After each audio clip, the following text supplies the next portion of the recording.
तो श्रीमद् भगवद गीता कौन सा अध्याय चल रहा है? दूसरा अध्याय, श्लोक संख्या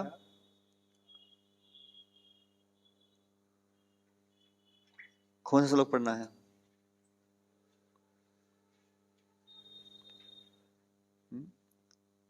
पिछली बार नहीं पढ़े थे।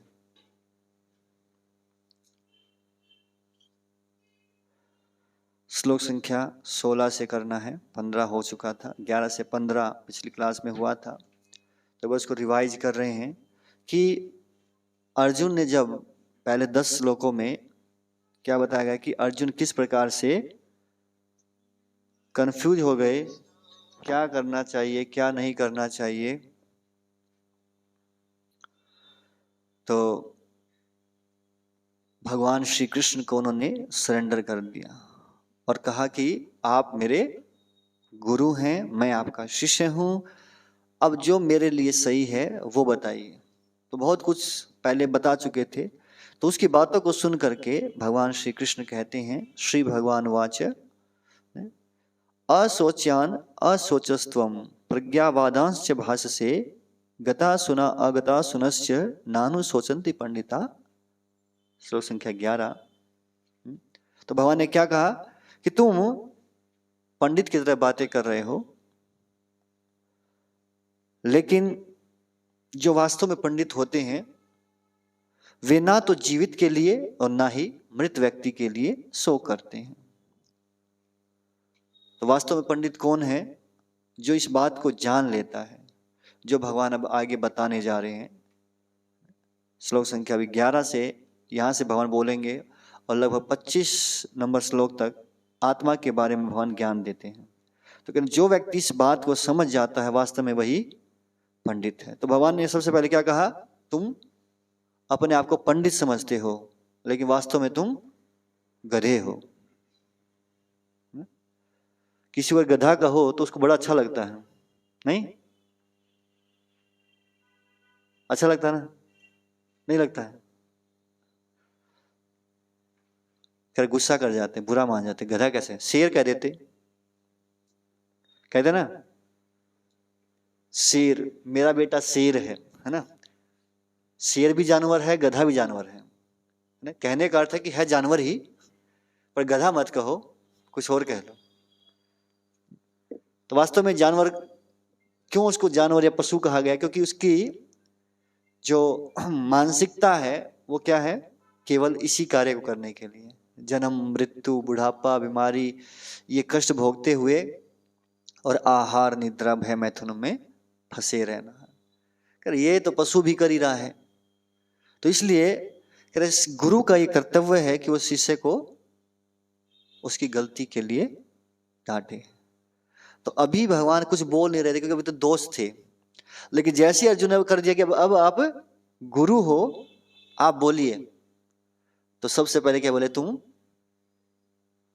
गधे हो, मूर्ख हो। चैतन्य महाप्रभु यही कहते हैं कि गुरु मोर मूर्ख जानी करी लो शासन। महाप्रभु कहते हैं कि मेरे गुरु ने जब देखा कि मैं एक नंबर का गधा हूं, मूर्ख हूं, तो मेरे को बोले कि तुम्हारे बस की बात नहीं, पढ़ना लिखना, तुम वेदांत नहीं पढ़ सकते, तुम क्या करो? केवल हरे कृष्ण महामंत्र का कीर्तन करो। तो अपने आप को मूर्ख कह रहे हैं, हालांकि ऐसा हुआ नहीं था, पर वो सिखा रहे हैं कि एक शिष्य को गुरु के सामने कैसे अपने आप को विनम्र समझना चाहिए कि मैं कुछ नहीं आता, मैं तो मूर्ख हूं, अपने आप को मूर्ख समझना। तो सबसे पहले भगवान ने यहां पर उनको उनकी कमियां बताना स्टार्ट किया। तो अर्जुन पूछता, मूर्ख कह रहे हैं आप मुझे, गधा कह रहे हैं, क्यों कह रहे हैं? क्योंकि आप उसके लिए शोक कर रहे हो जिसके लिए शोक नहीं करना चाहिए। अरे रो उसके लिए रहे हो जिसके लिए नहीं रोना चाहिए, जिसके लिए रोना चाहिए उसके रो नहीं रहे हो।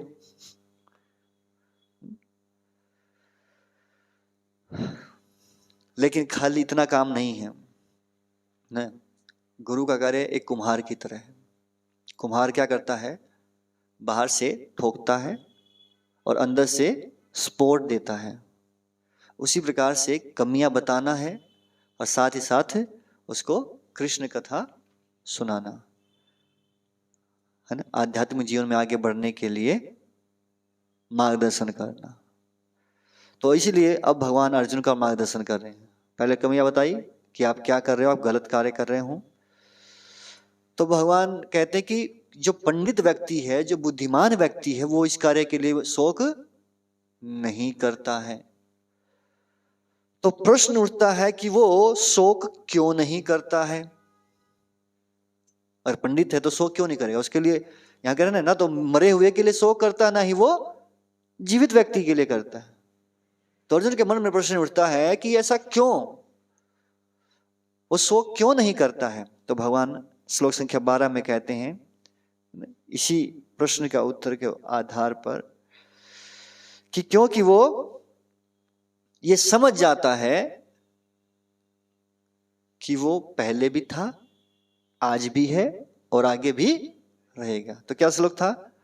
ऐसा कभी नहीं हुआ कि मैं ना रहा हूं या तुम ना रहे हो या ये समस्त राजा ना रहे हो, और ना ऐसा है कि भविष्य में हम लोग नहीं रहेंगे। कहने का अर्थ क्या है कि पहले भी थे, अब भी हैं, आगे भी रहेंगे, तो उसके लिए शोक क्यों करना? इसलिए भगवान कह रहे हैं कि जो बुद्धिमान व्यक्ति है, जो पंडित है, वो शोक नहीं करता।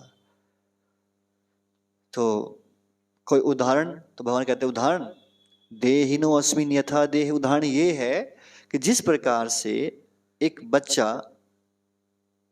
जब वो धीरे धीरे बड़ा होता है तो क्या वो रोता है? अरे मैं छोटा था तो अच्छा था, बड़ा क्यों हो गया?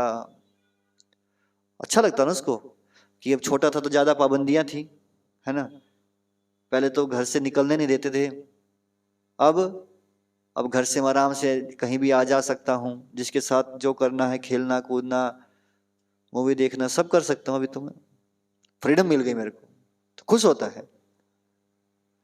उसी प्रकार से देहिनोऽस्मिन् यथा देह, जिस प्रकार से ये शरीरधारी आत्मा इसी शरीर के अंदर बाल्यावस्था से युवावस्था, फिर युवावस्था से वृद्धावस्था को प्राप्त करता है, उसी प्रकार से बुद्धिमान व्यक्ति मोहित नहीं होता जब वो एक शरीर से दूसरे शरीर को प्राप्त करता है।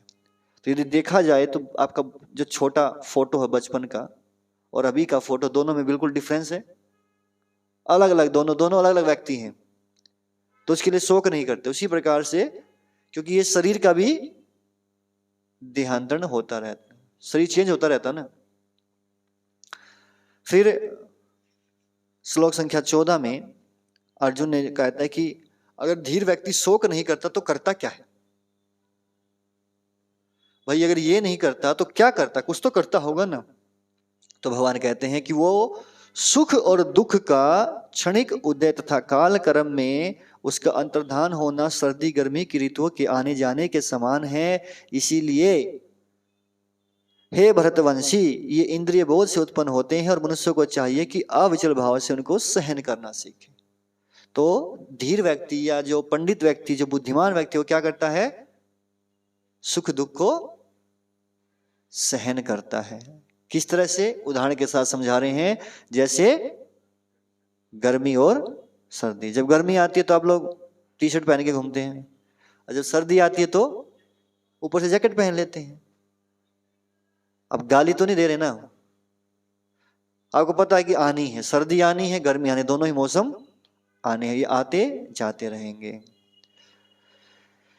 इसीलिए हे पुरुष श्रेष्ठ, हे अर्जुन, जो पुरुष सुख और दुख से विचलित नहीं होता, इन दोनों में समभाव रहता है, तो उसको मिलेगा क्या? पहले क्या बताया कि धीर व्यक्ति क्या नहीं करता, वो क्यों नहीं ऐसा करता है, क्यों नहीं रोता है? बताया ना पहले, तुम शोक क्यों कर रहे हो, तो क्यों शोक नहीं करता, ये बताया, उदाहरण के साथ समझाया। फिर बताया क्या करता है। तो प्रश्न उठता है कि भैया कुछ करोगे तो उसका फल क्या मिलेगा, रिजल्ट क्या है? तो इसलिए 15वें श्लोक में क्या बता रहे हैं भगवान कि उसको निश्चित रूप से वो मुक्ति के योग्य है, उसको मुक्ति प्राप्त होती है जो व्यक्ति धीर है। पंडित जो सुनिए, अब पंडित वो पंडित नहीं, आजकल लोग किसी पूछे पंडित किसको बोलते हैं? कोई धोती कुर्ता वाला मिल जाए बस ये पंडित जी हो गए, है ना? चाहे कोई भी पहन लो, चाहे उसको ABC नहीं पता हो भगवद गीता का, लेकिन धोती कुर्ता पहन लिया तो वो पंडित जी हो जाते हैं।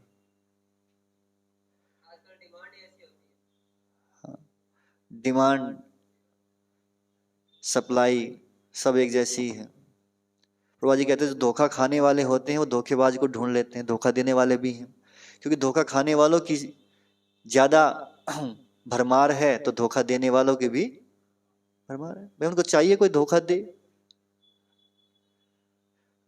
इसलिए प्रभा जी बोलते those who want to be cheated they get the cheaters. जो धोखा खाना चाहते हैं उनको धोखेबाज लोग मिलेंगे, और जो धोखा नहीं खाना चाहते हैं उनको अच्छे लोग भी मिलेंगे।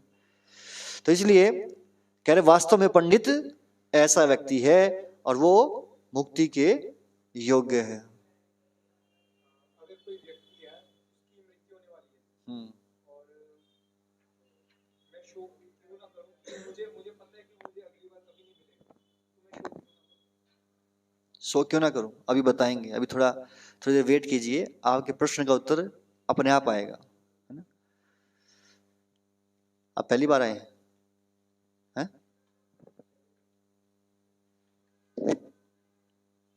ओके। तब आज 16वें श्लोक से स्टार्ट कर रहे हैं।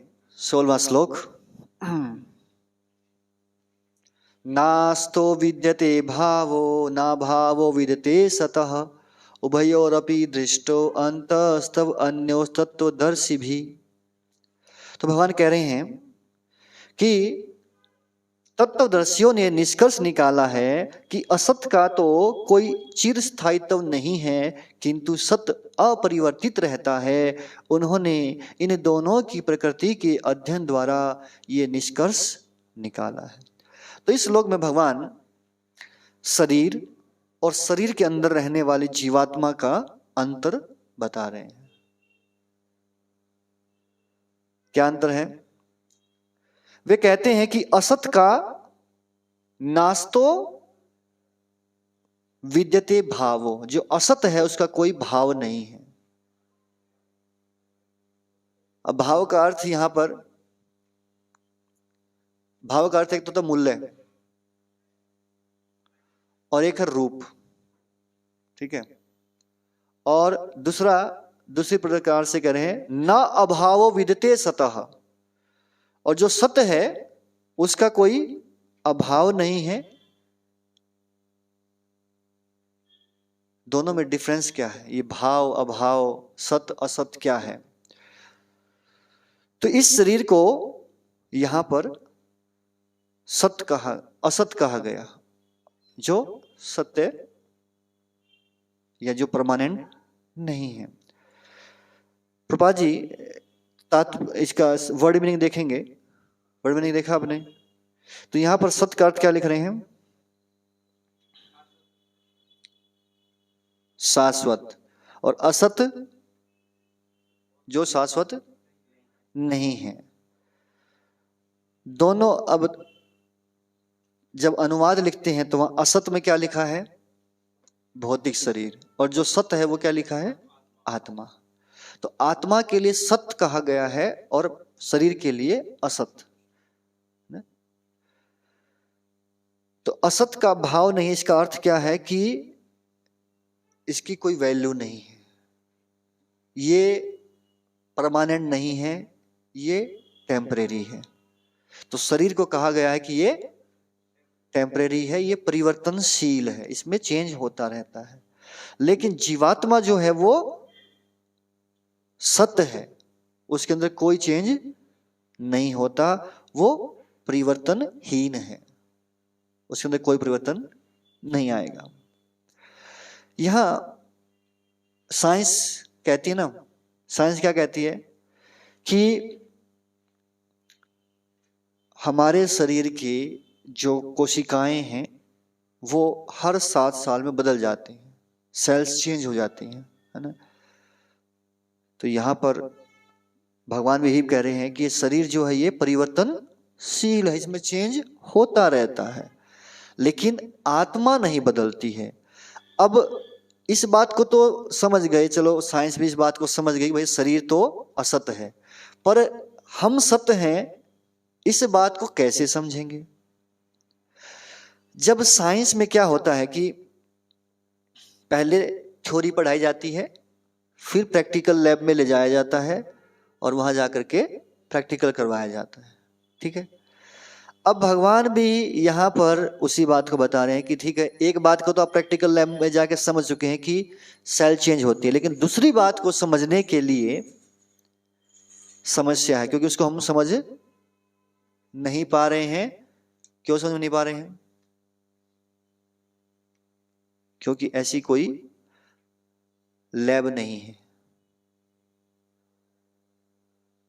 कि जहां जाकर के हम इस सत्य को देख सकें। हम आत्मा को देख नहीं पा रहे हैं, तो किसकी सहायता से इसको समझा जाए?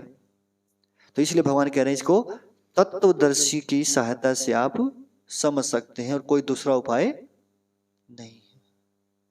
तत्वदर्शी का अर्थ है जो शरीर और आत्मा के तत्व को, उस ज्ञान को जानता है।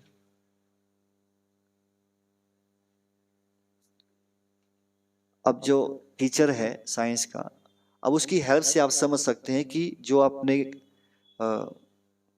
कौन से केमिकल में कितना टेम्परेचर पे कौन सी लिक्विड को या एसिड को मिलाना है कि उससे ऐसा कलर आएगा, ये चीज उत्पन्न होगी, वो उसकी सहायता से जान सकते हैं, क्योंकि उसने उस चीज को समझा हुआ है, देखा हुआ है।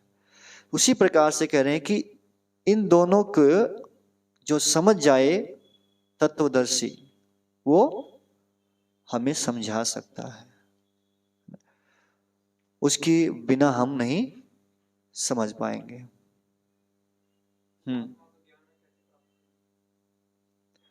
जस्ट थोड़ी देर बैठे रहिए, क्वेश्चंस नोट डाउन कर लीजिए, लास्ट में आप आएगा, है ना, क्योंकि अभी भगवान उसी के ऊपर चर्चा कर रहे हैं, कुछ अलग नहीं। इसीलिए प्रश्न उठ रहे हैं, अर्जुन के मन में भी ऐसे प्रश्न उठ रहे हैं, इसलिए भगवान क्या कर रहे हैं, उनके आंसर कर रहे हैं। तो अर्जुन के मन में भी ये प्रश्न था, तो भगवान कहते हैं कि अर्जुन कहता है मैं आत्मा को कैसे समझूं? भाई तत्व से आप कह रहे हो तत्व से समझो, लेकिन कुछ तो लॉजिक थोड़ा बहुत तो समझाइए ना, कैसे समझ सकता हूं? तो 17वें श्लोक में भगवान कहते हैं अविनाशी तु तद विधि येन सर्वम इदम ततम विनाशम अवश्ययशः न कश्चित कर्तुम अर्हति। जो सारे शरीर में व्याप्त है उसे ही तुम अविनाशी समझो, उस अव्यय आत्मा को नष्ट करने में कोई भी समर्थ नहीं है। तो यहां भगवान जीवात्मा का वर्णन कर रहे हैं जो कि शरीर के अंदर में है। तो भगवान क्या कह रहे हैं, वो जीवात्मा जिसकी तुम अभी बात कर रहे थे, मैं बता रहा था, वो क्या है, तुम उसको क्या समझो, पूरे के पूरे शरीर में व्याप्त समझो। अब पूरे शरीर में कैसे व्याप्त होगी? इसका मतलब तो फिर शरीर जो आत्मा है वो छोटी बड़ी होनी चाहिए, छोटा आकार बड़ा आकार, मोटी तगड़ी, है ना, लेकिन ऐसा तो कोई वर्णन नहीं मिलता है। तो कैसे समझें कि आत्मा शरीर के अंदर, पूरे शरीर के अंदर व्याप्त है? कई बार देखिए इसी श्लोक के ऊपर जो मायावाद सिद्धांत है, जो निराकार को मानते हैं, है ना, अब वो कैसे इसकी व्याख्या करते हैं? वो कहते हैं कि यहां ये जो लिखते हैं कि जो सारे शरीर में व्याप्त है उसे तुम अविनाशी समझो, लेकिन वो कहते हैं कि आत्मा निराकार है। कैसे?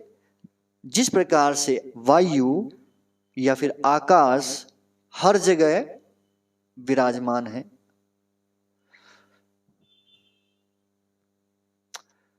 परंतु अब प्रश्न ये है कि जब किसी वस्तु का कोई शरीर ही नहीं है तो उसको अविनाशी कहने की आवश्यकता क्या है? क्योंकि विनाश उसका होता है जिसका कोई आकार हो। बताइए कोई ऐसी वस्तु आकार नहीं है लेकिन विनाश हो गया। हम जितनी भी वस्तुएं देखते हैं, विनाश तभी होता है, पहले उत्पत्ति होगी, उत्पत्ति होगी तो उसका एक आकार होगा। तो मायावादी सिद्धांत तो यही खत्म हो जाता है।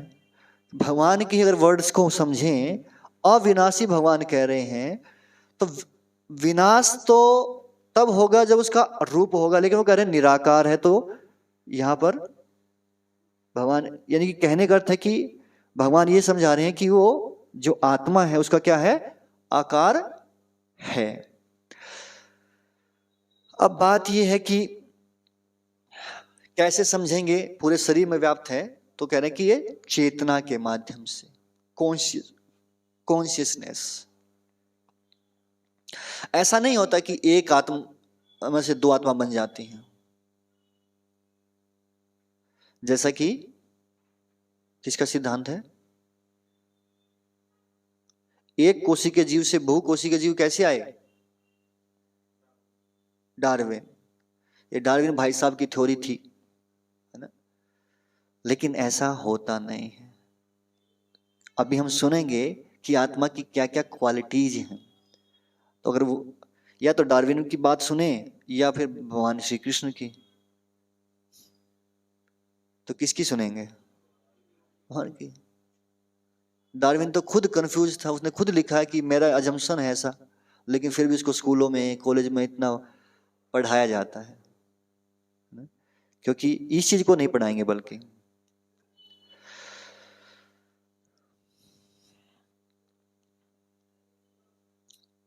अब मैं जो बता रहा हूं ये थोड़ा शॉर्ट में चल रहा है, आप डिटेल में तात्पर्य जो है उसको पढ़ सकते हैं, उसमें जो बताया गया है।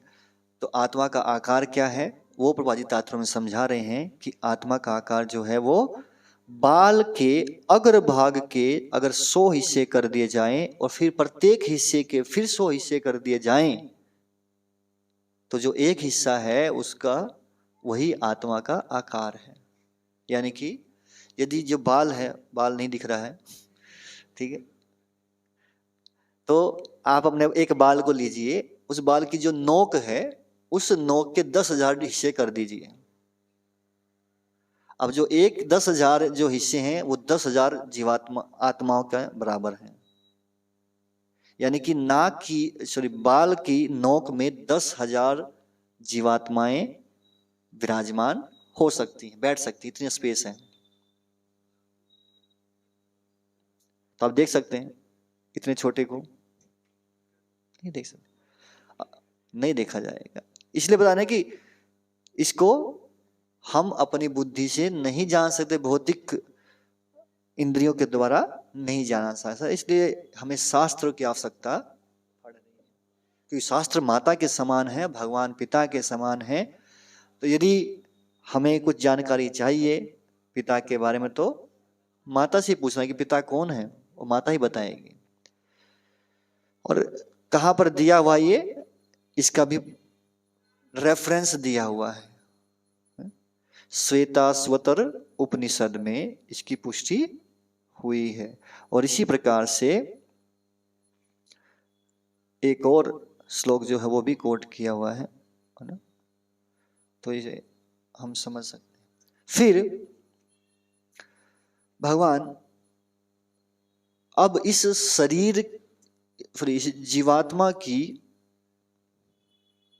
बारे में बताए कि जीवात्मा तो नित्य है, पर शरीर क्या है, अनित्य। तो शरीर की अनित्यता को बताने के लिए भगवान यहां पर कह रहे हैं अंतवंत इमे देहा, कि हे अर्जुन ये जो तुमको शरीर मिला है ये क्या होगा, इसका अंत हो जाएगा, ये कभी परमानेंट रहने वाला नहीं है। और एक शब्द यहां पर इंपॉर्टेंट है, कह रहे इमे देहा, इमम नहीं बोला, इमे है बहुवचन के लिए।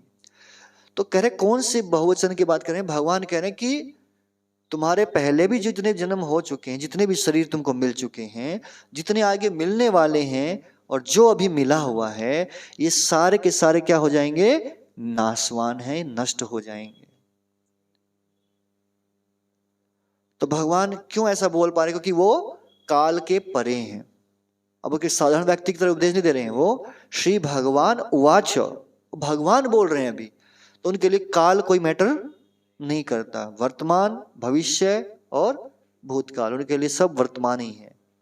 इसलिए कह जितने भी आपको शरीर प्राप्त हुए हैं, जितने भी, वो सारे के सारे क्या हैं? नाशवान हैं। और किंतु आप क्या हो? अनाशिनो। परंतु जो जीवात्मा है उसका कभी नाश नहीं होता। और अप्रमेय, जिसको मापा नहीं जा सकता, इसका कोई माप नहीं लिया जा सकता, आत्मा कोई माप नहीं लिया जा सकता। इसीलिए है भरतवंशी, जब ये शरीर नाशवान है, मरने ही है, खत्म होने ही है, तो सो क्यों कर रहे हो? खड़े हो और युद्ध करो। भगवान तो युद्ध करने के लिए प्रोत्साहित कर रहे हैं ना, तो इसलिए खड़े होकर के युद्ध करो। तो अर्जुन कहता है कि ऐसे कैसे मैं युद्ध कर सकता हूं? य एनम वेति हंतारम यशेनम मनते हतम उभौ तो न विजानीतो नायम हंति न हन्यते। तो भगवान कह रहे कैसे युद्ध करना है, इस बात को समझ करके। कौन सी बात? कि जो इस जीवात्मा को मारने वाला समझता है या जो इसे मरा हुआ समझता है, वे दोनों ही अज्ञानी हैं। क्योंकि आत्मा ना तो मारता है और ना ही मारा जाता है। अब कोई कहे कि तुम इसको मार दो, कोई व्यक्ति मरेगा तो उसके दो ऑप्शन है, तो कोई दूसरा मारेगा या खुद को मार ले। तो भगवान कह रहे हैं कि जो ये कहता है कि दूसरे को मारने वाला समझता है कि उसको मारने वाला है, या खुद सोचा कि मैं मरने वाला हूं, कह रहे दोनों क्या है? अज्ञानी है। क्यों? क्योंकि आत्मा ना तो मरता है ना ही मारता है, ना खुद मरता ना उसको कोई दूसरा मार सकता है। और इसी बात को और अच्छे से समझाने के लिए भगवान अगले श्लोक में पहुंचते हैं और वहां कहते हैं ना जायते म्रियते वा कदाचिन नायम भूत्वा भविता वा न भूय अजो नित्य शाश्वतो अयम पुराणो न हन्यते हन्यमाने शरीरे। तो पिछले श्लोक के लास्ट लाइन में भी क्या आया था? नायम हन्ति न हन्यते। और इस श्लोक के लास्ट में भी क्या आया है? न हन्यते हन्यमाने शरीरे। दोनों मिलते जुलते से लग रहे हैं कि इसको मारा नहीं जा सकता, इसको मारा नहीं जा सकता है। कह रहे हैं आत्मा के लिए किसी भी काल में ना तो जन्म है और ना मृत्यु। तो जैसे कि पहले ही बताया कि जन्म होगा तो मृत्यु होगी, पर जिसका जन्म ही ना हुआ हो उसकी मृत्यु कैसे हो सकती है?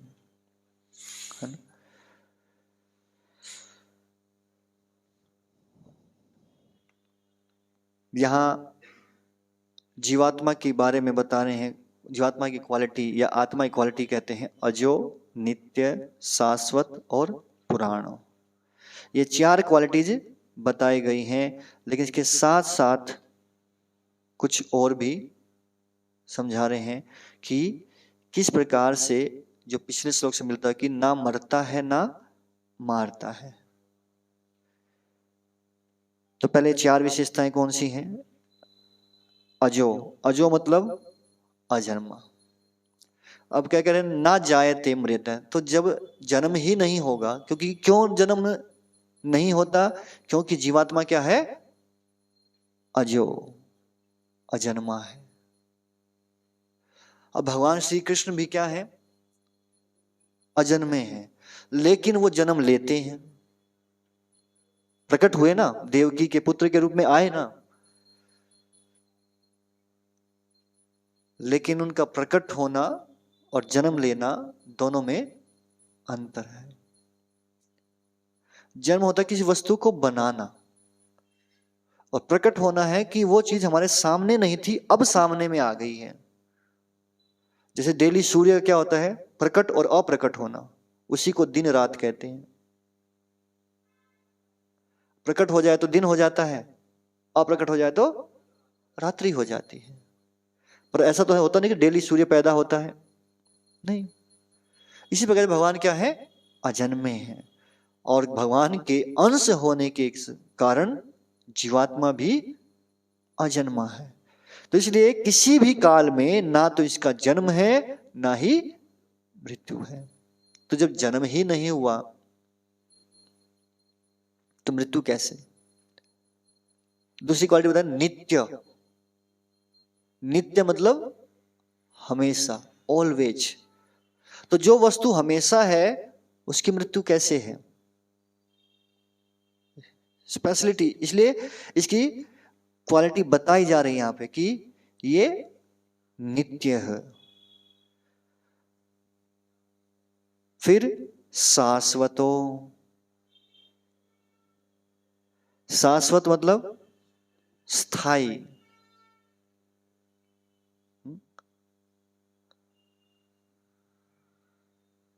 परमानेंट रहने वाली है, कभी इसको चेंज नहीं किया जा सकता है, सदा रहने वाला है और परिवर्तन रहित। नित्य मतलब है जिसके अंदर कोई परिवर्तन नहीं होना है ना, परिवर्तन के बिना चेंज, कोई चेंज नहीं आता है। और शाश्वत का अर्थ है सदा रहने वाला, दोनों मिलते जुलते ही हैं। और चौथा पुराण, पुराण का अर्थ पुराना, बहुत पुराना है। हम कहते हैं पुराण, सुना पुराण, वेद पुराण। पुराण क्या है?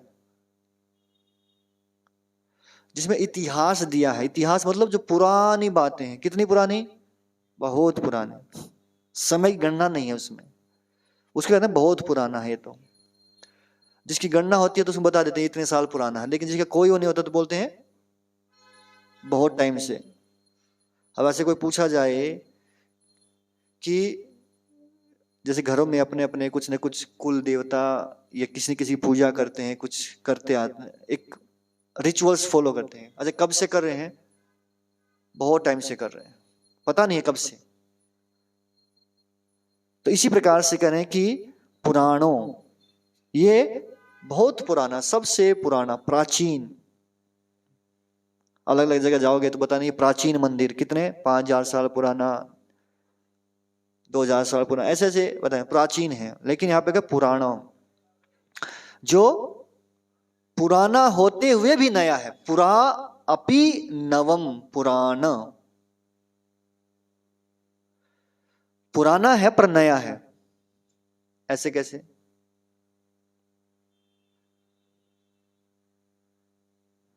पुराना होते हुए भी नया कैसे है?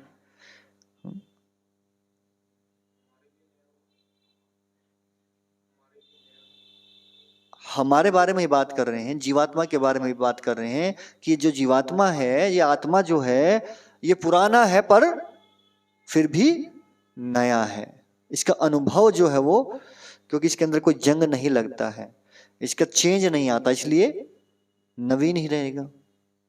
नया का नया लेके कोई सामान खरीद के लेके आए आप और उसमें कोई जंग ना लगे, कुछ खराबी ना आए, तो नया जैसा ही रहता ना। पुराना है पर नया है। तो शरीर जो है वो नया का नया रहता है। यदि कोई व्यक्ति ये सोचे कि एक बार जन्म हो गया तो फिर इसकी मृत्यु हो जाएगी, ऐसा भी संभव नहीं है, क्योंकि ये अजन्मा है। कोई व्यक्ति कहे चलो एक बार अजन्मा है पर किसी न किसी प्रकार से इसकी मृत्यु हो गई, मर गया, तो फिर से इसको दोबारा से मारा जा सकता है, कर ऐसा भी संभव नहीं है। क्योंकि शरीर नष्ट होता है, आत्मा कभी नष्ट नहीं होता है।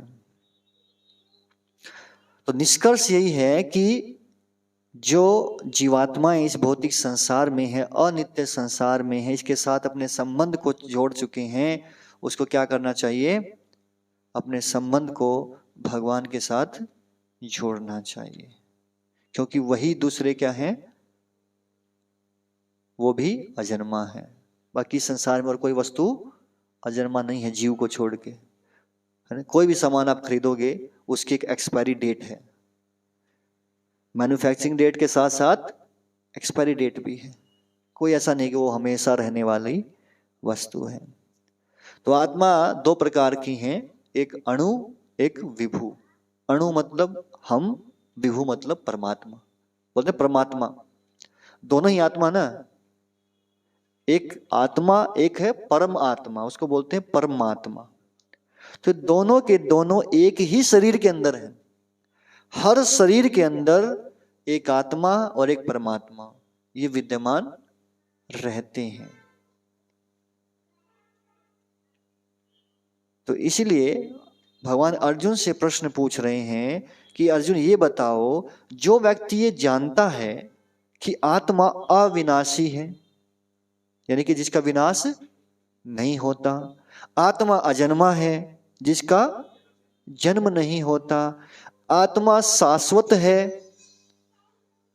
जिसके अंदर कोई चेंज नहीं होता है, परमानेंट है, और आत्मा अव्यय है। अव्यय मतलब जिसमें कोई खर्च नहीं। व्यय मतलब क्या होता है? खर्च करना। अव्यय मतलब खर्च नहीं होता, यानी कि ऐसा नहीं होता कि आत्मा में से कुछ निकाल दिया तो आधी आत्मा बच गई है, वो चेंज नहीं होता है। जो इस बात को जानता है वो भला किसी को कैसे मार सकता है या मरवा सकता है? तो अगर अर्जुन ये कहना चाहे कि भगवान आप क्यों मरवा रहे हो मेरे से, तो भगवान कह रहे मैं कैसे मरवा सकता हूं, मैं तो जानता हूं ना इस बात को। और अगर तुम ये सोचते कि तुम उसको मारने वाले हो तो तुम इस बात को समझ जाओ। जब इसको समझ जाओगे तो तुम भी ये समझ जाओगे कि तुम जो हो किसी को कैसे तुम मार नहीं रहे हो। किस बात को समझ जाओगे? कि आत्मा अविनाशी है, अजन्मा है, शाश्वत है और अव्यय है। तो फिर एक उदाहरण देते हैं भगवान अर्जुन को, श्लोक संख्या 22 में क्या है? कह रहे वांसासि जीर्णानि यथा विहाय नवानि गृह्णाति नरो पराणि तथा श्रीराणि विहाय जीर्णान्य नयानि संयाति नवानि देहि। जैसे कोई व्यक्ति पुराने कपड़े होते हैं, फट जाते हैं, तो क्या करता है? उसको फेंक देता है और नए धारण करता है। हरि बोल, चुप। पुराने कपड़े फेंक देता है, नए जब धारण करता है तो क्या वो रोता है? यार फट गया था बेचारा, नया मिल रहा है, नए को कैसे पहनूं, पुराना बड़ा अच्छा था। खुश होते ना। कई बार तो जानबूझ के फाड़ते हैं कि जब पुराने फटेंगे तो नए आएंगे। भगवान कह रहे हैं कि तुम अगर इस शरीर को एक वस्त्र की तरह मान लो, तो जिस प्रकार से व्यक्ति पुराने वस्त्र त्यागता है, नए वस्त्र धारण करता है, तो वो दुखी होता है कि नहीं? नहीं। उसी प्रकार से ये जीवात्मा जब पुराना शरीर छोड़ता है, उसको नया शरीर मिलता है। अगर तुम ये सोचते हो कि मर जाएंगे, ये समझो कि इनके शरीर, पुराने शरीर खत्म हो रहे हैं, इनको नया शरीर मिलेगा, तो खुश होना चाहिए ना आपको कि भाई इनको नए कपड़े मिल रहे हैं। सो क्यों कर रहे हो? और गलती से अगर तुम मारे गए तो तुम्हारे मतलब तुम्हें भी नया कपड़ा मिलेगा, तो सो क्यों कर रहे हो? भगवान समझा रहे हैं। अच्छा, व्यक्ति पुराने कपड़े कब छोड़ता है? जब नए मिल जाएं, यानी कि पहले नया मिल जाए, हाथ में आ गया नया, अब भी पुराना उतारूंगा। तो जब व्यक्ति का जब नया शरीर निश्चित हो जाता है, तब वो इस शरीर को छोड़ता है। समझ गए? शरीर को कब छोड़ेगा?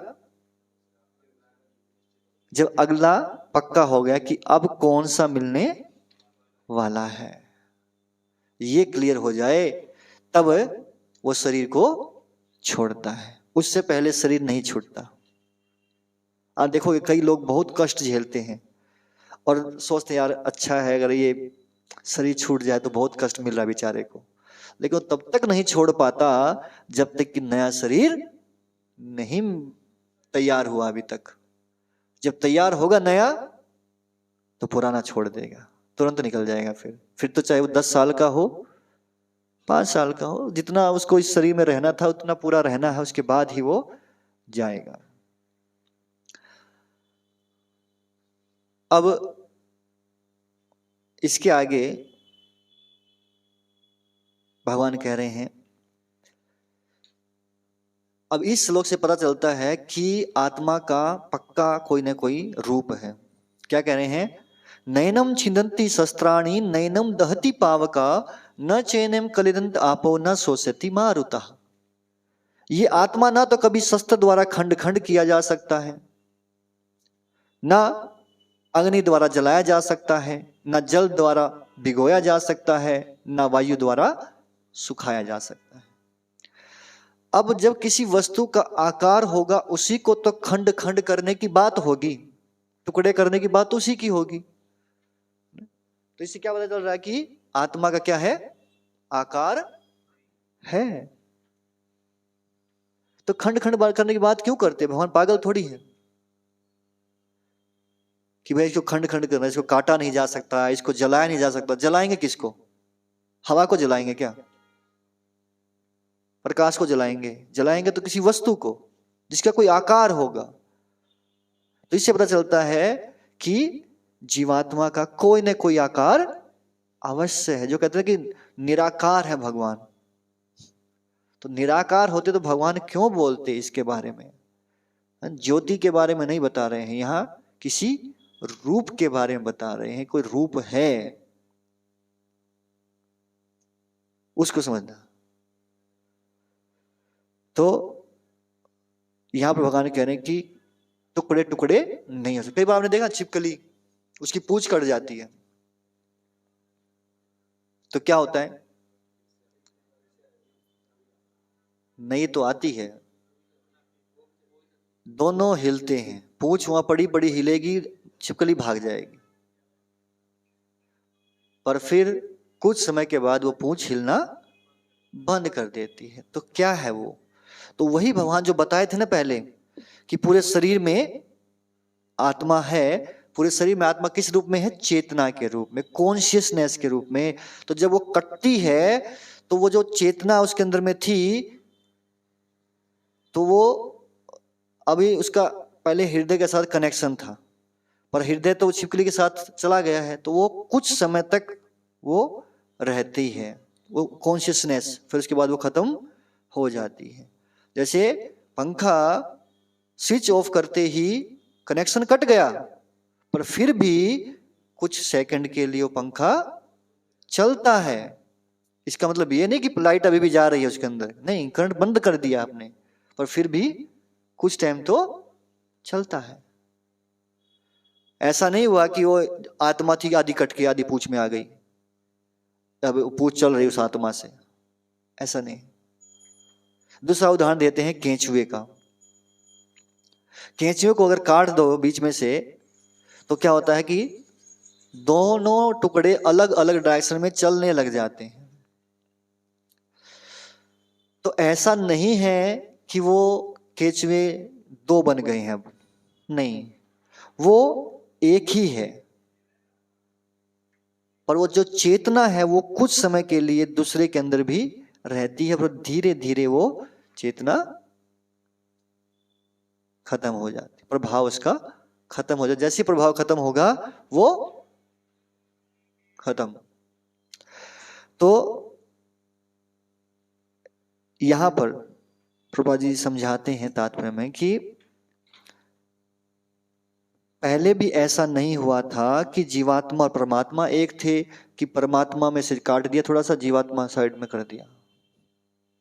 ऐसा नहीं है कि जीवात्मा परमात्मा एक ही थे तो परमात्मा ने काट दिया, परमात्मा कुछ कट गया होगा कैसे भी तो जीवात्मा बन गया, नहीं, ऐसा विभाजन नहीं हुआ।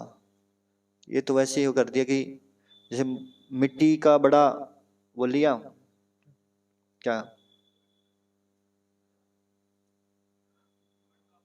मटका नहीं, मिट्टी का डला डला बोलते हैं। तो अगर उसको तोड़ोगे तो क्या छोटे छोटे टुकड़े बन जाते हैं उसके? ऐसा नहीं है।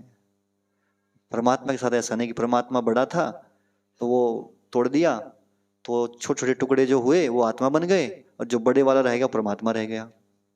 ऐसा नहीं है। विभाजन नहीं होता। नयनम छिदंती शस्त्राणी, किसी शस्त्र से आप नहीं काट सकते हैं। फिर दूसरा कहते हैं नयनम दहती पावका, आग में जला नहीं सकते। आग में जलाने का प्रयास किसको किया था? प्रयास किया तो भगवान ने तो शरीर को भी नहीं जलने दिया, आत्मा की तो बात दूर रही। जल से गलाया नहीं जा सकता है। तो आप जानते हैं भगवान के गुरु कौन थे? भगवान श्री कृष्ण के गुरु किसके आश्रम में गए थे पढ़ने के लिए? हैं?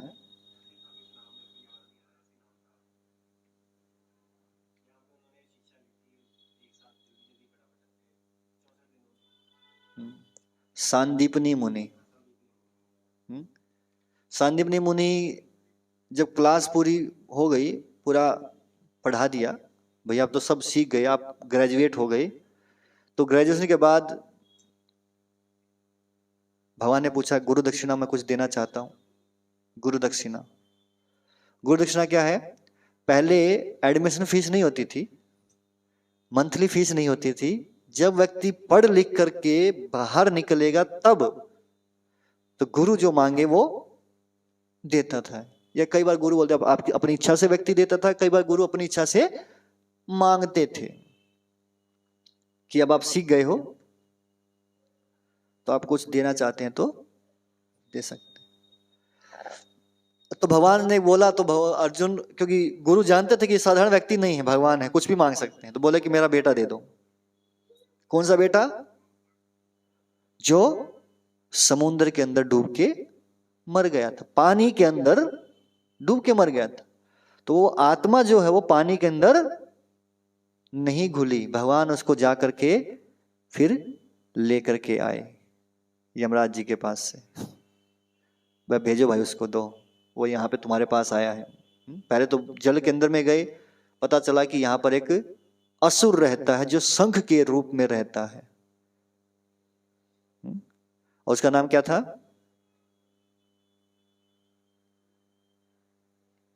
भगवान के शंख का नाम क्या है? पंचजन्य। तो पंचजन्य नाम का असुर था जो शंख के रूप में रहता था, तो भगवान ने उसको मारा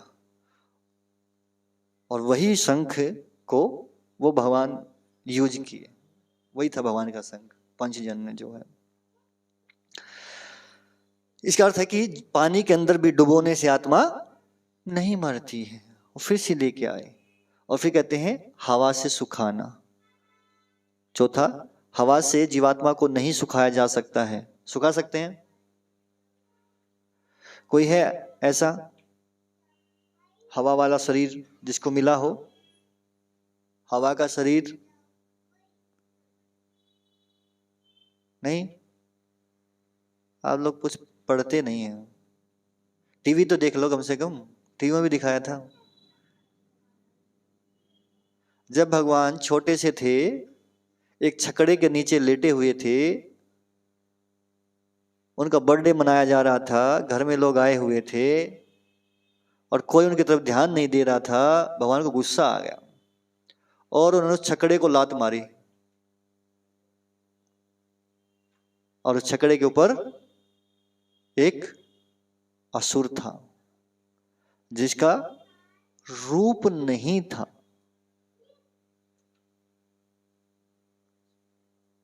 कौन सा था वो? शक्तासुर। उसका रूप जो है वो हवा का था, पर उसको हवा सुखा नहीं पाई। तो कह रहे हैं कि वास्तव में जो पिछले जन्म में, और उसके बारे में गर्ग संहिता में बताया है कि पिछले जन्म में वो हिरण्याक्ष का बेटा था और लोमस ऋषि के उस पर वो गया था आश्रम पे, बड़ा उसको अभिमान था अपने रूप के ऊपर में, तो उसको बोला तेरा रूप ही खत्म हो जाए, जिस सुंदरता के ऊपर है ना यही खत्म, इसलिए कारण से वो असुर बना फिर, जिसको भगवान ने लात से मार दिया था। तो कह रहे कि वो हवा भी उसको सुखा नहीं सकती। तो अर्जुन के मन में प्रश्न उठता है कि ठीक है आप ये कह रहे हो उसको शस्त्र नहीं काट सकते, पानी गला नहीं सकता, अग्नि जला नहीं सकती, हवा सुखा नहीं सकती, लेकिन क्या प्रश्न क्या है? आगे पढ़िए श्लोक संख्या 24। अर्जुन के प्रश्न का उत्तर भगवान यहां दे रहे हैं। ये आत्मा अखंडित तथा अघुलनशील है, इसे न तो जलाया जा सकता है न ही सुखाया जा सकता है। ये बात तो पहले ही बोली थी भगवान ने, न जलाया जा सकता न सुखाया जा सकता, फिर दोबारा क्यों बोली, है ना? यह शाश्वत, सर्वव्यापी, अविकारी, स्थिर और सदैव एक सा रहने वाला है। क्यों भगवान ऐसा बोले? तो क्योंकि कोई व्यक्ति ये कह सकता कि ठीक है आप कह रहे हो कि भैया शस्त्र से नहीं काट सकते, लेकिन किसी दूसरी वस्तु से काट सकते हो, कि जादू मंत्र से किसी और दूसरी वस्तु से काट सकते हैं। आप कह रहे हो पानी से नहीं गलाया जा सकता, पर कुछ ऐसी धातुएं हैं जिनको पानी से कुछ फर्क नहीं पड़ता, लेकिन उसके अंदर कुछ दूसरा और एसिड डाल दो तो वो नष्ट हो जाती है। तो कोई ऐसा तरीका हो? भगवान कह रहे वो भी नहीं हो सकता। किसी भी प्रकार का पानी का अर्थ है अलग प्रकार के लिक्विड्स, किसी प्रकार का लिक्विड डाल दो कुछ नहीं फर्क पड़ने वाला है ना? कोई व्यक्ति के सामान्य अस्त्र शस्त्र से ना कटे, लेकिन दिव्य अस्त्र शस्त्रों से कुछ हो जाए, कुछ नहीं होने वाला। भगवान करे कुछ नहीं, नो ऑप्शन, है ना? किसी और विधि से जला सको, ठीक है, अग्नि से नहीं जला सकते, लेकिन कोई दूसरा ऐसा है, जैसे पांडवों को मारने के लिए क्या किया था, घर बनाया था एक, किस चीज का था वो, लाख है? तो कह रहे वो ईंट के अंदर में लाख जो है उसकी मात्रा ज्यादा कर दी गई थी, तो उसको जलाया जा सकता है। कुछ ऐसा चीज बना दिया जाए, कोई दूसरी वस्तु हो ऐसी जिससे जला सकते हो, आग से ना जलता हो, नहीं, कोई ऑप्शन नहीं है। भगवान कह रहे बिल्कुल उस चीज को खंडन करना चाहते हैं। अर्जुन के मन में कह रहे कि चलो इससे नहीं हो सकता, इससे हो सकता है, तो भगवान कह रहे नहीं, नो ऑप्शन, इसको जलाया ही नहीं जा सकता है। फिर कह रहे पानी का भी उदाहरण हो गया कि पानी से भी इसको नहीं हो सकता। फिर सुखाने का वर्णन कर रहे हैं कि इसको किसी और विधि से भी सुखाया नहीं जा सकता है। जैसे समुद्र है, समुद्र को सूखना पॉसिबल है नहीं, लेकिन देखा सुना आपने कभी समुद्र को सुखा दिया हो? हाँ, मतलब दूसरे तरीके से पॉसिबल है, पर भगवान कह रहे हैं कि इस आत्मा के लिए किसी भी तरीके से सुखाना संभव नहीं है, इसको नहीं किसी भी माध्यम से सुखाया जा सकता है, क्योंकि ये जीवात्मा नित्य है। तो भगवान रीजन भी बता रहे हैं क्यों ऐसा नहीं हो सकता, क्योंकि ये नित्य है। नित्य का अर्थ है कि समय के साथ इसमें किसी प्रकार का कोई चेंज नहीं आता है, ये हमेशा ऐसे ही रहता है। तो जीवात्मा की स्थिति क्या है वास्तव में? जीवेर स्वरूप होए कृष्ण नित्य दास। तो जीवात्मा का जो स्वरूप है, जो वास्तविक रूप है, वो कृष्ण के दास का है, और वो कभी चेंज नहीं होता, वो नित्य रहता ही है। और ये जीवात्मा सर्वगत, दूसरा सर्वगत है, श्लोक के अंदर सेकंड लाइन में आया है, नित्य सर्वगत। सर्वगत का अर्थ क्या है? जो सर्वत्र, मतलब आत्मा पानी के अंदर भी हो सकता है, जल के अंदर भी हो सकता है, अग्नि के अंदर भी हो सकता है। आजकल वैज्ञानिक कह रहे हैं कि हम ढूंढ रहे हैं मंगल ग्रह के ऊपर, चंद्रमा के ऊपर, अरे ऑलरेडी है, ऑलरेडी है।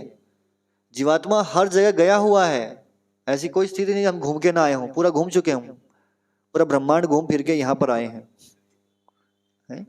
कई बार देखा आप लोगों ने कि घरों की छत में या बाहर दीवार में पीपल का पेड़ उग जाता है, कौन लगा के आता वहां? कोई जाता लगाने? तो जीवात्मा हर जगह है, जैसे उसको अवसर मिलता है श्री धारण कर लेता है, कोई लगाने नहीं जा रहा है वहां पे। फिर साथ ही साथ कह रहे हैं सर्वगतः, हर जगह है, पर स्थाणु, ये अणु के टाइप का छोटा सा है, इसका आकार है कोई ने? तो मायावादियों का अगर ये कहें कि ये सर्वगतः है, सर्वव्यापी है, लेकिन नहीं, साथ ही साथ बता रहे हैं कि ये स्थाणु शब्द का प्रयोग करके ये इसका एक आकार है, छोटा सा अणु के रूप में है। फिर अगला कह रहे हैं अचल, अचलो, अचलो अयम, ये चलायमान नहीं है, जड़ है, जड़ है, जीवात्मा जड़ है, मतलब इसको जड़ा हुआ है, जो जकड़ा हुआ, बांध के रखा हुआ है। किससे बांधा है? प्रकृति के 3 गुणों से। यदि किसी व्यक्ति को रस्सी से अच्छे से बांध दिया जाए उसके हाथ पैर, वो चल सकता है? नहीं चल सकता है। उसी प्रकार से जीवात्मा क्या है? प्रकृति के 3 गुणों की रस्सी से बंधा हुआ है, 3 गुणों से, इसलिए वो जड़ है। और लास्ट कह रहे हैं सनातना। कोई प्रश्न कर सकता है कि भाई अगर जीवात्मा जड़ है तो काम कैसे करता है? अगर वो स्थिर है एक जगह पे तो काम कैसे कर सकता है, कार्य कैसे करते हैं? तो जैसे कठपुतली स्थिर है पर उसको धागे से नचाया जाता है, उसी प्रकार से प्रकृति के जो 3 गुण हैं ये जीवात्मा को नचाते हैं, और वो ये लगता है कि जीवात्मा क्या कर रहा है? कार्य कर रहा है। और यही बात भगवद गीता के 3 अध्याय में भगवान बताएंगे, प्रकृति क्रियमाणानि गुणे क्रमाणि सर्वसा अहंकार विमूढ़ात्मा कर्ता अहम इति मन्यते। वास्तव में प्रकृति के 3 गुणों के द्वारा सब कुछ करवाया जाता है, लेकिन अहंकार के कारण व्यक्ति सोचता मैं कर रहा हूं। देखिए इससे बड़ी गलतफहमी क्या होगी? करवाया जा रहा है उससे जबरदस्ती। कठपुतली अगर ये सोचे कि मैं नाच रही हूं तो उसको क्या कहेंगे? अहंकार अपना, वास्तव में उसको नचाया जाए। उसी प्रकार से जीवात्मा अपने आप से कुछ नहीं, प्रकृति के 3 गुण से करवाते हैं, उसको नचाते हैं अलग अलग प्रकार से। और फिर श्लोक संख्या 25, तो यहां पर भगवान अर्जुन को समझा रहे कि भाई देखो, तुमको इतना ज्यादा शोक नहीं करना चाहिए। क्यों इतना शोक कर रहे हो अपने परिवार के लिए? क्यों? क्योंकि ये आत्मा अव्यक्त है, अकल्पनीय है और अपरिवर्तनीय है। इसका अर्थ क्या है? तो यहां पर कह रहे हैं सबसे पहले अव्यक्त मतलब अदृश्य। अरे जिसको देख ही नहीं सकते उसके लिए रोना क्यों? तुम आत्मा को देख सकते हो क्या? अब तक तुमको ये क्लियर हो गया कि ये शरीर नहीं है, ये सब आत्माएं बैठी हैं। तुमको आत्मा दिख रही है? नहीं दिख रही। अगर ये मर जाता तो फिर रो क्यों रहे हो? अगर ये अदृश्य है, अव्यक्त है, तो इसके लिए शोक क्यों करना? दूसरा अचिंत्य, जिसका चिंतन नहीं किया जाता, जो चिंतन से परे है, कल्पना से परे है। क्योंकि कल्पना उस चीज की करते हैं जो हमने कभी देखा हो, उस वस्तु के बारे में कभी सोचा हो। कि जो सपने में जो चीजें आती है ना, उनके बारे में कुछ न कुछ हमने कहीं से सुना है, देखा है, पढ़ा है, तब जाके वो सपने में कुछ कल्पना करते हैं। ऐसा कुछ नहीं करना चाहिए, क्योंकि तुम अब पंडित बन गए हो। और तो भगवान ने पहले बताया था ना कि पंडित शोक नहीं करता है, नानु शोचंती पंडितः। तो किसके लिए शोक नहीं करता? भगवान ने ये सारा कहानी सुना दिया कि वो इसलिए शोक नहीं करता है। क्यों नहीं करना चाहिए? क्योंकि वो वास्तव में शरीर नहीं है, आत्मा है। जिसके लिए शोक करना चाहिए उसके लिए कर नहीं रहे, और जिसके लिए नहीं करना चाहिए उसके लिए खूब करते हैं। प्रभुपाद जी एक बार लेक्चर दे रहे थे, और लेक्चर में प्रभुपाद जी इसी बात को बता रहे थे कि दोनों में से शरीर और आत्मा में से आत्मा ज्यादा महत्वपूर्ण है और हम शरीर के ऊपर ज्यादा ध्यान देते हैं। जितने भी साबुन, क्रीम, फेस वॉश, है ना, हैंड वॉश, ये सब किस लिए हैं? इस शरीर की देखभाल के लिए हैं। आत्मा की देखभाल के लिए क्या करते हैं बताओ?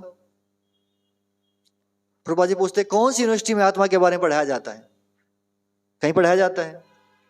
नहीं पढ़ाते हैं। नहीं, जो इंपॉर्टेंट चीज उसके बारे में कुछ चर्चा नहीं कर रहे हैं, और जो किसी काम की नहीं है, जो खत्म होने वाली, उसके बारे में पूरा जिंदगी भर लगे रहते हैं। फिर प्रभुपाद जी कहते हैं ऐसे व्यक्ति मूढ़ हैं, गधे हैं। आप प्रभुपाद जी के लेक्चर्स में सुन सकते हैं रास्कल। इंग्लिश में प्रभुपाद जी जो लेक्चर है उसको ज्यादातर यही बोलते हैं, रास्कल। किसी को रास्कल बोलो आप, गाली देना स्टार्ट कर देगा, बुरा मान जाता है। प्रभुपाद जी बोलते थे इसी प्रकार से। तो लेकिन वास्तव में स्थिति यही है। क्यों मूर्ख कह रहे हैं, क्यों गधा कह रहे हैं? क्योंकि गधा एक पशु, पशु की तरह है। सिर्फ हम ईटिंग, मीटिंग, स्लीपिंग, डिफेंडिंग, आहार, निद्रा, भय, मैथुन, यही काम में लगे रहते हैं। तो क्या कहेंगे इसको? जो महत्वपूर्ण चीज है उसके लिए कुछ कर ही नहीं रहे हैं। आत्मा के लिए कुछ है ही नहीं है। उसके लिए थोड़ा बहुत 1 घंटे की क्लास होती है, उसमें भी नहीं आते हैं। आते भी हैं तो लेट आते हैं। नहीं, कहाँ ध्यान रख रहे हैं? आत्मा का ध्यान रख रहे हैं? उसकी खुराक प्रॉपर मिले ना मिले कोई दिक्कत नहीं, बस शरीर को मिलती रहनी चाहिए। उसके लिए जिम जाएंगे, प्रोटीन खाएंगे, उसके लिए सुबह उठ जाएंगे। पर बोला जाए चैंटिंग सुबह उठ के करो, नहीं, सुबह सुबह माला होती, उठा नहीं जाता मेरे से। और वही व्यक्ति अगर उसको जिम जाना है वो सुबह उठ जाएगा। क्यों? क्यों? क्योंकि गधा है।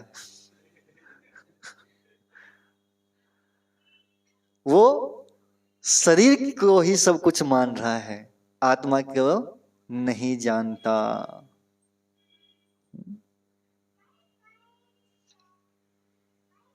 इसीलिए अथ चैनम नित्य जातम नित्यम वा मन्यसे मृतम तथापि त्वं महाबाहो नैनम सोचितुम अर्हसि।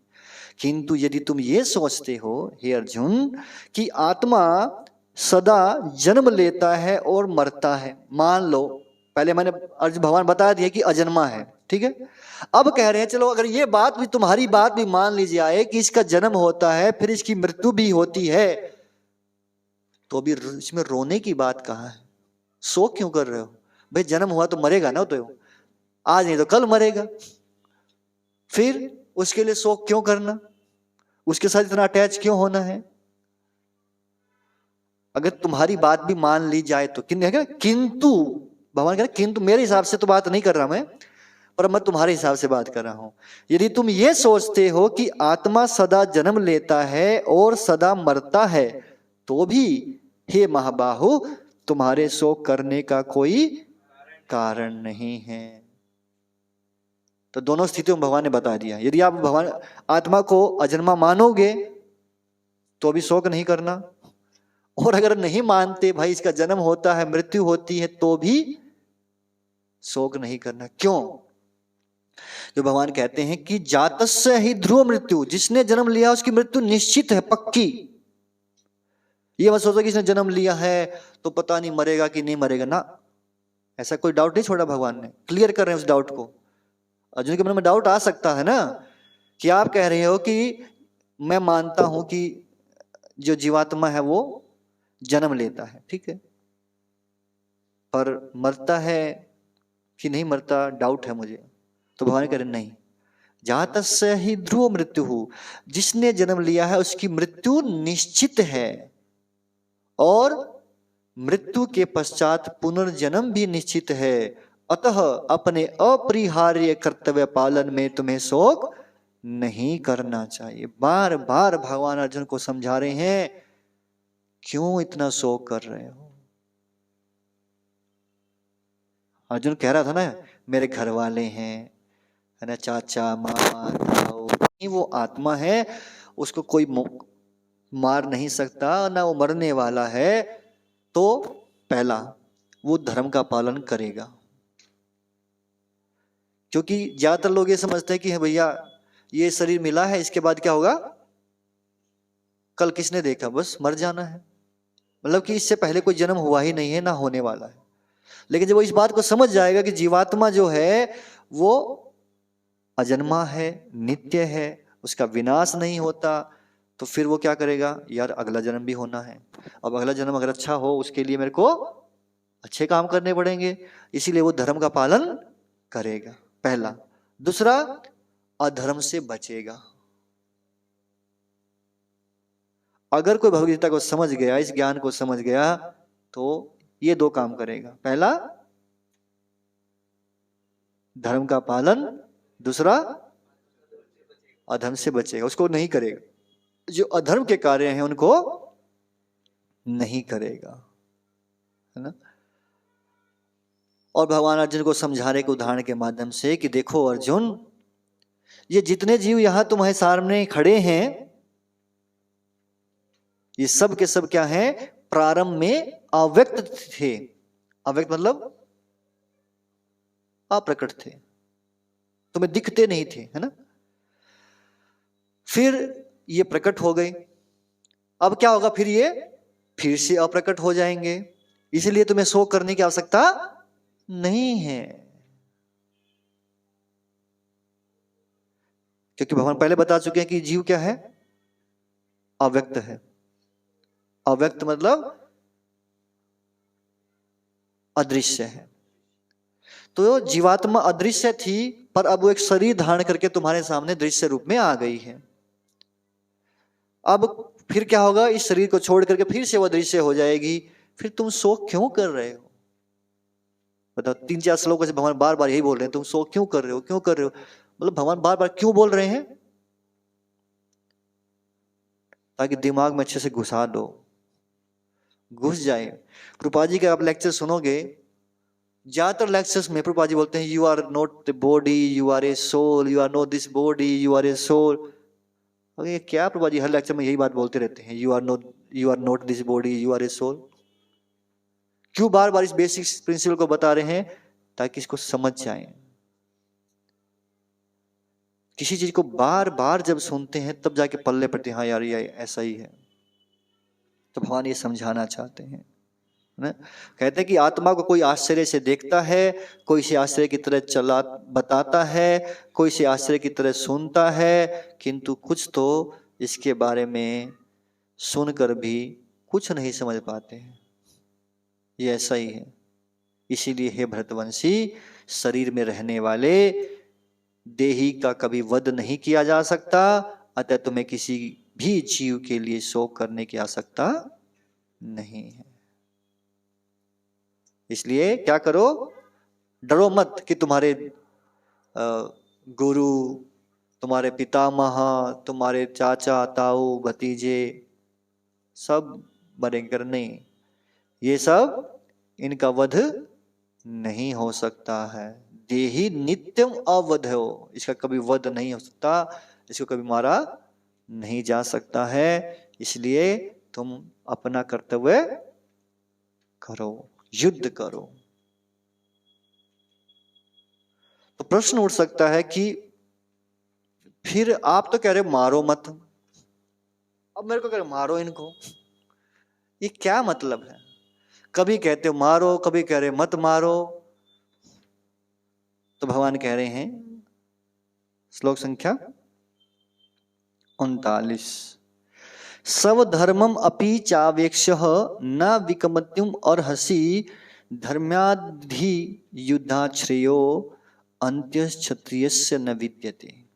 क्षत्रिय होने के नाते अपने विशिष्ट धर्म का विचार करते हुए तुम्हें जानना चाहिए कि धर्म के लिए युद्ध करने से बढ़कर तुम्हारे लिए अन्य कोई कार्य नहीं है, अतः तुम्हें संकोच करने की कोई आवश्यकता नहीं है।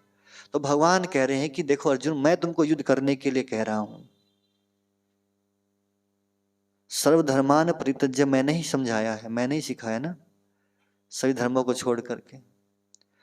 अब तुम क्योंकि क्षत्रिय हो, क्षत्रिय का धर्म है युद्ध करना, और क्योंकि तुम मेरी प्रसन्नता के लिए कार्य करो और भगवान की प्रसन्नता के लिए कोई कार्य करना वो धर्म है। धर्मम तो साक्षात भगवत प्रणीतम। धर्म क्या है? साक्षात भगवान के द्वारा दिए गए इंस्ट्रक्शंस, वही धर्म है। अब भगवान अर्जुन को इंस्ट्रक्शन दे रहे हैं, अर्जुन तुम युद्ध करो, इसलिए तुम सोचो मत तुमको पाप लगेगा। अर्जुन ने कहा था ना पाप लगेगा, तो भगवान क्या कहते हैं लास्ट में? सर्वधर्मान परित्यज्य मामेकं शरणं व्रज अहम त्वाम सर्व पापेभ्यो मोक्षयिष्यामि।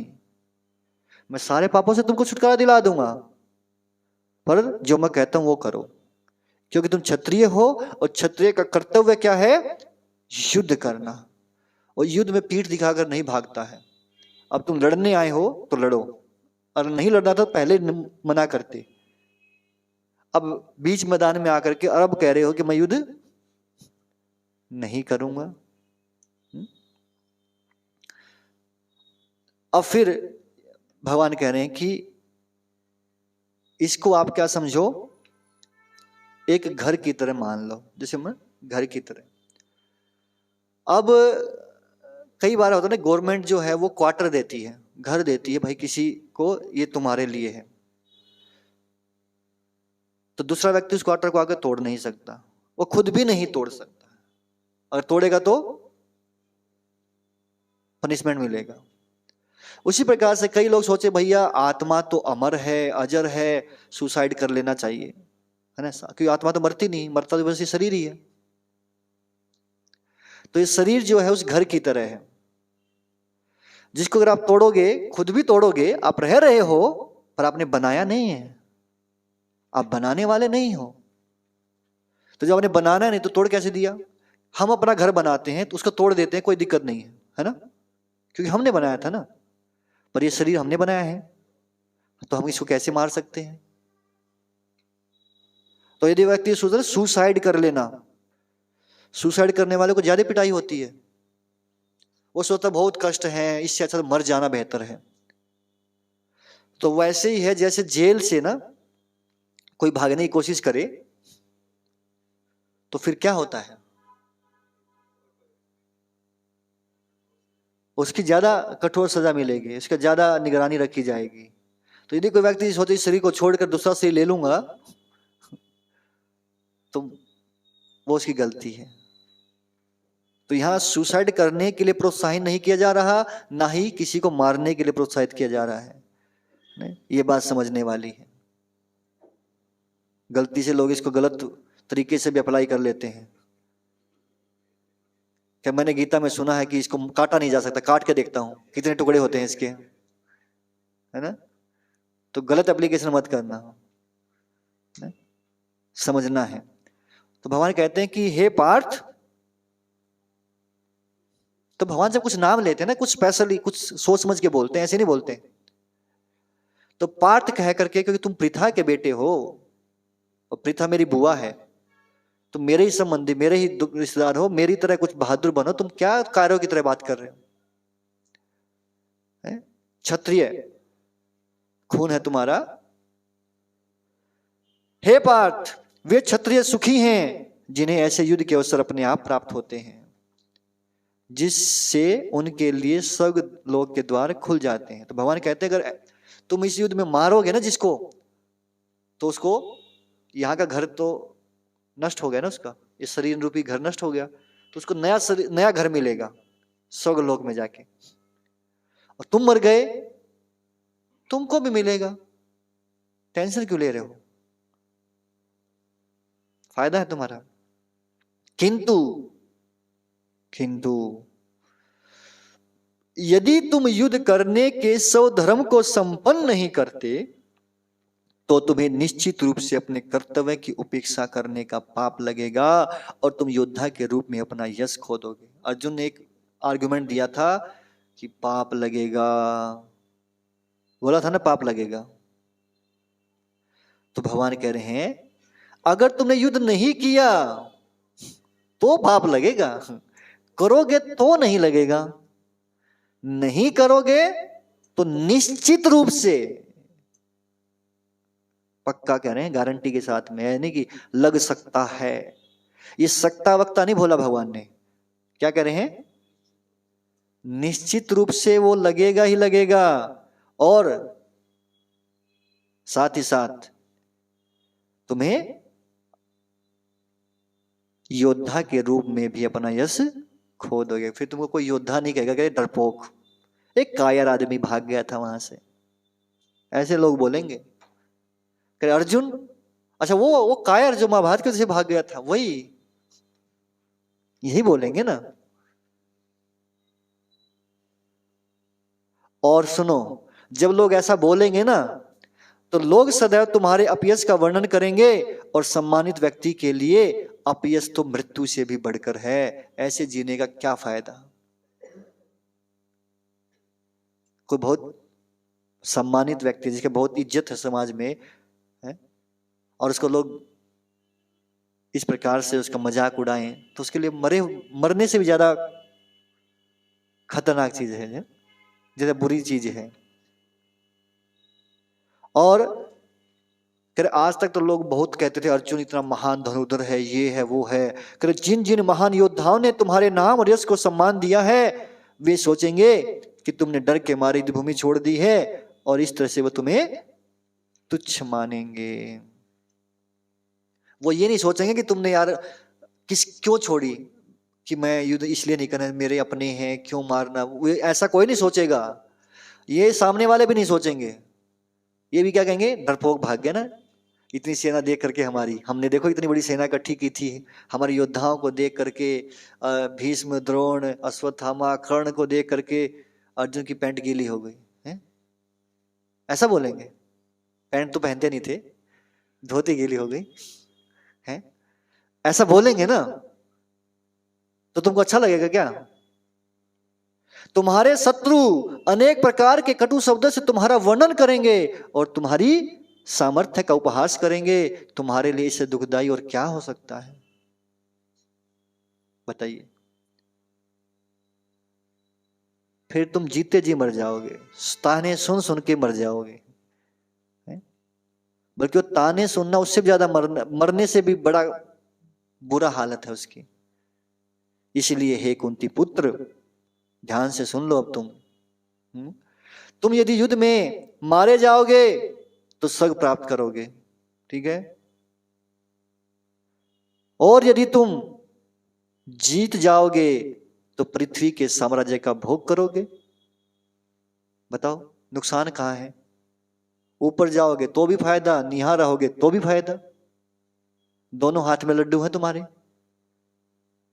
ना। अतः क्या करो, तस्माद उद्दिष्ट कौन्तेय,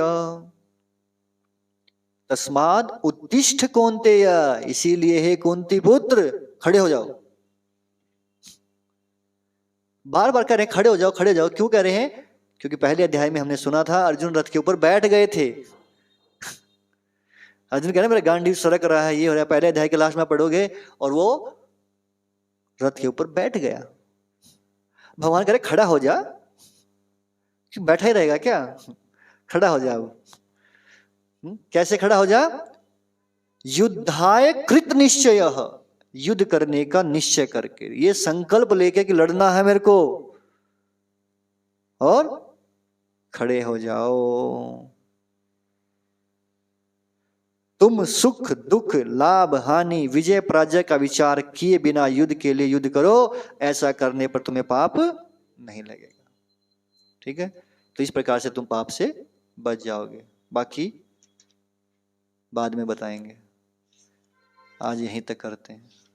पाप से बचा दिया आज अर्जुन को, ठीक है। तो अपना जो कर्तव्य है, कहने का अर्थ क्या है कि व्यक्ति को अपने कर्तव्य का पालन करना चाहिए। स्टूडेंट है तो उसका धर्म क्या है, पढ़ना, है ना। बाहर जा करके और घूमना फिरना, लड़ाई झगड़ा करना, ये उसका कर्तव्य नहीं है। इसका है पढ़ना है, पढ़ाई करना। जो काम कर रहे हैं उनका अच्छे से काम करना, काम चोरी नहीं। जो भी भक्ति करना है तो वो भी अच्छे से करना है, सुबह करना है तो करना है, डेली करना है, यानी कभी कभी कर लिया। जो भी कार्य कर रहे हैं, जिस हर एक कार्य का एक समय है, उस समय पे करो, फायदा होगा। चले गए वो प्रश्न पूछने वाले। हरे कृष्ण।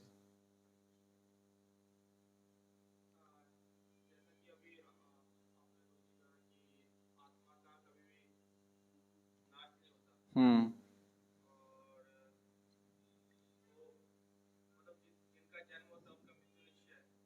हम्म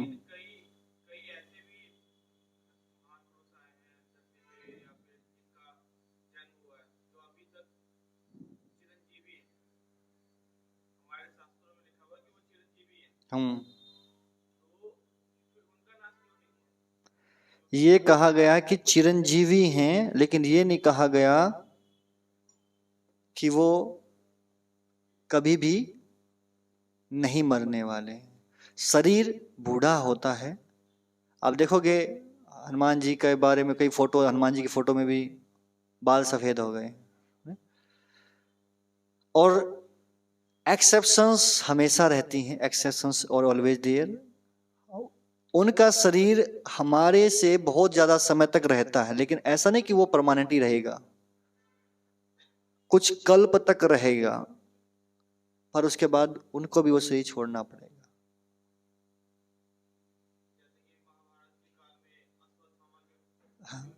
हाँ, अश्वत्थामा के बारे में भी बताया है, और भी हनुमान जी के बारे में भी है। हनुमान जी भी अभी तक हैं। हाँ, तो इसका अर्थ ये नहीं है कि वो शरीर रहने वाला है। अब किसी को लंबे समय तक शरीर प्राप्त, ब्रह्मा जी है जैसे, अब ब्रह्मा जी जो हैं उनकी आयु हमारी आयु से बहुत ज्यादा है, पर इसका अर्थ यह नहीं कि ब्रह्मा जी परमानेंट है। हिरण्यकशिपु जब ब्रह्मा जी के पास में जाता है और कहता है कि मेरे को ऐसा वरदान दे दो, मैं अमर हो जाऊं। अमर ना मतलब जो कभी ना मरे। ब्रह्मा जी बोले मैं खुद ऐसा नहीं हूं, मेरे को मरना, मैं तुमको अमर कैसे बना सकता हूं? अमर तो केवल एक ही है, भगवान विष्णु। उन्होंने बोला, और सबको मरना ही पड़ेगा। अब वो कुछ समय के लिए, उनका जो टाइम स्पेन है, जो जीवन की अवधि जो है वो ज्यादा है, और इसलिए हम उसको मानते हैं कि वो अमर है। देवता भी अमर नहीं है, है ना? देवता अमर है, देवता भी अमर नहीं है। अगर अमर होते तो जब देवता असुरों का युद्ध होता है, देवता मर कैसे जाते? उनका जीवन अवधि ज्यादा है, इसलिए उस एंगल से उसको अमर कहा गया। अब चींटी जो है 4 दिन जीती है और हम 100 साल जिए, तो चींटी के लिए तो हम अमर हो गए ना, क्योंकि उसने तो कभी हमको देखा ही नहीं जिंदगी में, कि कभी अपनी लाइफ में कोई चींटी ऐसा इतने साल जीवित ही नहीं रही कि वो देख पाए कि मनुष्य कितने साल जीवित रह रहा है। तो उसके लिए तो लगता है कि भैया ये तो परमानेंट ही रहने वाले व्यक्ति हैं। हरे कृष्ण। ग्रंथ राज भगवद गीता की जय, जगत गुरु श्रील प्रभुपाद की